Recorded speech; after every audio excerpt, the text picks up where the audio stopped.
भगवान के नाम पे कुछ दे दो साहब, एक हफ्ते से कुछ नहीं खाया। ए साहब, कुछ दे दो ना साहब, साहब भगवान आपका भला करेगा साहब। ओहो, सुबह सुबह तेरी मनहूस सूरत देख ली, अब क्या भला होगा मेरा, ले पकड़ और अब भगवान के लिए पीछा छोड़ मेरा। इतना कहकर उस आदमी ने अपनी जेब से निकाले हुए 5 रुपए भीखू को पकड़ाए और वहां से तेजी के साथ निकल गया। और भीखू काफी देर तक उन 5 रुपयों को देखता रहा और फिर आसपास नजर घुमाते हुए सोचने लगा, 5 रुपए, इसमें क्या आएगा, वो सामने पराठे वाला खड़ा है, उसके पास जाता हूँ। फिर भीखू अपनी जगह से उठा और सड़क की दूसरी तरफ खड़े एक ठेले पर गया। ठेले पर एक आदमी गरम गरम आलू के पराठे सेक रहा था, जिन्हें देखकर भीखू की भूख और भी बढ़ गई। उसका मन कर रहा था कि वो तुरंत पराठों पर टूट पड़े, लेकिन फिर भी किसी तरह खुद को संभाले वो वहां खड़ा रहा। जब पराठे वाले की नजर उस पर पड़ी तो उसने गुस्से से कहा, यहाँ क्यों खड़ा, चल रास्ता छोड़, कहीं और जाके हाथ फैला चल। भैया मुझे पराठा खाना है, ये लो, मेरे पास पैसे भी हैं।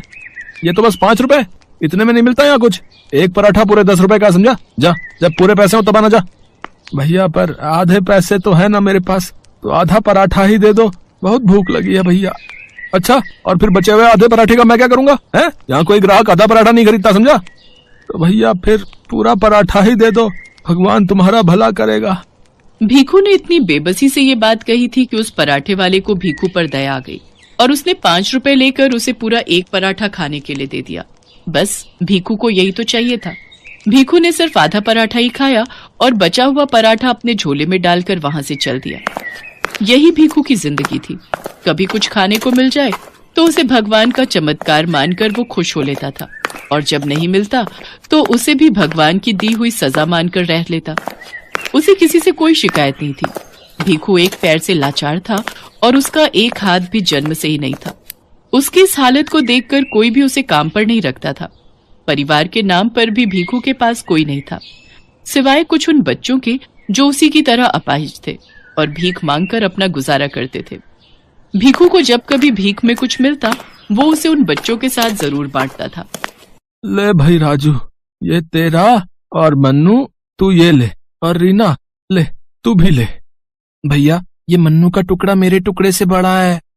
हाँ तो क्या हुआ, खाने देना उसे, और तू चिंता क्यों करता है? भगवान ने चाहा तो कल और कुछ मिल जाएगा, और क्या पता आज से ज्यादा ही मिल जाए। भीखू की बात सुनकर वो तीनों बच्चे मुस्कुरा दिए और फिर चैन की नींद सो गए। भीखू के जैसे ये बच्चे भी अनाथ थे, लेकिन फिर भी अकेले नहीं थे। इनमें से जब कभी किसी को भी भीख मिलती तो उसे आपस में जरूर बांटते थे। बस इसी तरह इनकी जिंदगी चले जा रही थी। फिर एक दिन, साहब साहब भगवान के नाम पर कुछ दे दो साहब। अब क्या चाहिए तुम्हें?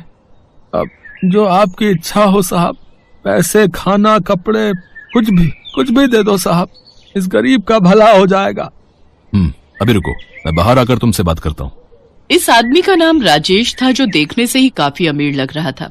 असल में राजेश शहर का एक बड़ा बिजनेसमैन था और उस वक्त अपनी महंगी गाड़ी में बैठकर एक मीटिंग के लिए जा रहा था। लेकिन जब उसकी गाड़ी की खिड़की पर भीखू भीख मांगने के लिए आया तो बाकियों की तरह उसने भीखू को हड़काया नहीं, बल्कि गाड़ी से बाहर आकर भीखू से बड़े ही सुलझे अंदाज में बोला, हाँ भाई, तुम्हें मैं पैसे भी दे सकता हूँ, खाना भी खिला सकता हूँ, और पहनने को कपड़े भी दे सकता हूँ, वो भी अभी के अभी। लेकिन एक समस्या है। कैसी समस्या साहब? देखो भाई, मैं हूँ एक कारोबारी, जात से भी और काम से भी, तो मेरी जिंदगी का एक उसूल है कि मैं कभी भी किसी को भी कोई चीज मुफ्त में नहीं देता, भीख भी नहीं। साहब पर मैं गरीब, आपको क्या दे सकता हूँ? अगर मेरे पास कुछ होता तो मैं ऐसे भीख थोड़े ही ना मांगता। वो तुम देखो भाई, मैं यहाँ अगले 5 मिनट तक खड़ा हूँ, तुम जो चाहो मेरे लिए ले आओ, और बदले में मैं तुम्हें पैसे, खाना और पहनने को कपड़े भी दिला दूंगा, पर याद रहे तुम्हारे पास सिर्फ 5 मिनट ही हैं। राजेश के ऐसा कहते ही भीखू अपने दिमाग के घोड़े दौड़ाने लगा। उसने आसपास नजर घुमाकर देखा तो उसे एक गुलाब का पौधा नजर आया, जो ढेर सारे लाल गुलाबों से भरा हुआ था। उस पौधे को देखकर भीखू को कुछ सूझा और वो अपनी बैसाखी के सहारे लंगड़ाते हुए उस पौधे के पास गया। उसने अच्छे से देखभाल कर उस पौधे का सबसे बड़ा और सबसे सुंदर फूल तोड़ा और उसे लाकर राजेश को देते हुए बोला, लीजिए साहब, यही दे सकता हूँ मैं आपको। बहुत बढ़िया, ये वाकई बहुत सुंदर है, तुम्हारा बहुत बहुत शुक्रिया। इतना कहकर राजेश ने अपनी जेब से कुछ पैसे निकाले और उन्हें भीखू के हाथों में रखते हुए बोला, मुझे लगता है इतने से तुम खाना और कपड़े दोनों खरीद सकते हो। जो अभी भीखू के साथ हुआ था वो उसकी उम्मीद से कहीं ज्यादा था।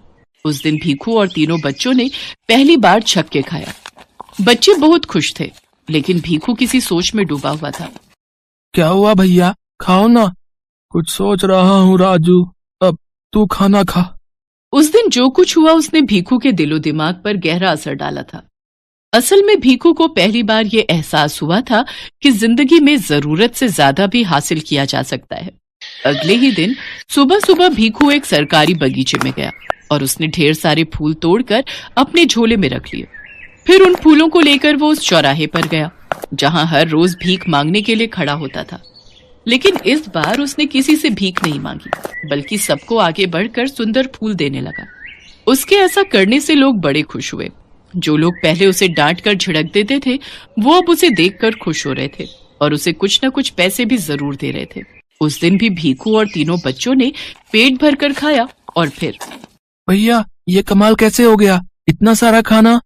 भीखू के साथ अब तक जो कुछ भी हुआ था वो सब भीखू ने बच्चों को कह सुनाया। और फिर अगले दिन से ही भीखू के साथ साथ तीनों बच्चे भी अपने साथ ढेर सारे फूल तोड़कर ले जाने लगे और लोगों को बांटने लगे। चौंकाने वाली बात ये थी कि बच्चों के साथ भी ठीक वैसा ही हुआ जैसा कि भीखू के साथ हुआ था। कुछ दिन ऐसे ही हंसी खुशी बीत गए, लेकिन फिर, अरे तुम तीनों इतने कम फूल क्यों लाए हो, इतने से क्या होगा। भैया वो आज बगीचे के गार्ड ने हमें फूल तोड़ते देख लिया, डंडा लेकर हमारे पीछे दौड़ गया था। बड़ी मुश्किल से बचकर भागे हम। वो तो शुक्र करो कि इतने फूल तोड़कर पहले ही झोले में डाल लिए थे, लेकिन अब लगता है कि कल से उस बगीचे में नहीं जा पाएंगे। वो गार्ड हमें फूल नहीं तोड़ने देगा। अच्छा, ये तो बड़ी दिक्कत हो गई। चलो कोई नहीं, कल का कल देखेंगे, फिलहाल आज तो काम पर चलें। ये सच था। लोगों को फूल बांटकर उनसे भीख लेना अब भीखू और इन बच्चों का काम बन गया था, लेकिन अब ये इतना आसान नहीं था। उस दिन जितने भी फूल थे उन्हें लेकर भीखू फिर से चौराहे पर गया।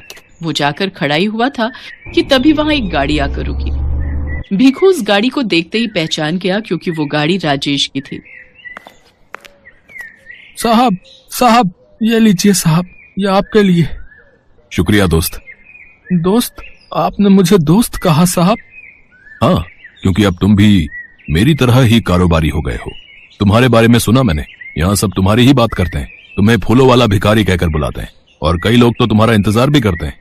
लेकिन अभी भी बस एक दिक्कत है कि लोग तुम्हें अब भी भिखारी ही मानते हैं। ये मुझे अच्छा नहीं लगा। इतना कहकर राजेश ने फिर से भीखू के हाथ में कुछ पैसे रखे और वहां से चला गया। उसके जाते ही भीखू एक बार फिर सोच में पड़ गया। एक बार फिर राजेश ने भीखू को नई दिशा दी थी। राजेश से मिले पैसों को लेकर भीखू फौरन वापस अपनी झोपड़ी में गया, जहां तीनों बच्चे उसका इंतजार कर रहे थे। भैया अच्छा हुआ आप आ गए। देखो ना, ये मन्नू जिद कर रहा है कि आज पाव भाजी खाएगा और मैं बोल रहा हूँ कि आज छोले भटूरे खाते हैं ना। नहीं, खाना मैं लेकर आया हूँ, हम वही खाएंगे और अब से पैसे बचा कर रखेंगे। पर वो क्यों भैया, हमें पैसे बचाकर क्या करना है? फूल उगाने हैं। भीखू की कही बात को समझने में बच्चों को जरा भी देर नहीं लगी। उन सबके पास जितने भी पैसे थे उन सब से उन्होंने ढेर सारे पौधे खरीदे और फिर उन्होंने हाईवे के किनारे की सरकारी जमीन में रोप दिया। फिर सभी मिलकर उन पौधों की बहुत अच्छे से देखभाल करने लगे। कुछ ही हफ्तों में वो सभी पौधे सुंदर और रंग बिरंगे फूलों से भर गए। देखो भैया, अब कितने सारे फूल हैं हमारे पास।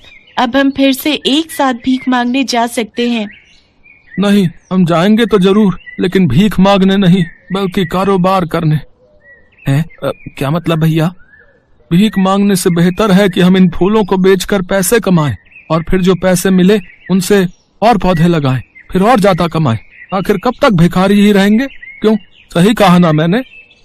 भीखू ने आज कुछ ऐसा कहा था जिसे सुनकर तीनों बच्चों को बहुत ही अच्छा लग रहा था, क्योंकि अब वाकई उन्हें जो भविष्य दिख रहा था वो एक भिखारी होने से कहीं बेहतर था। भीखू भी तैयार था फूलों वाले भिखारी से फूलों वाला कारोबारी बनने के लिए।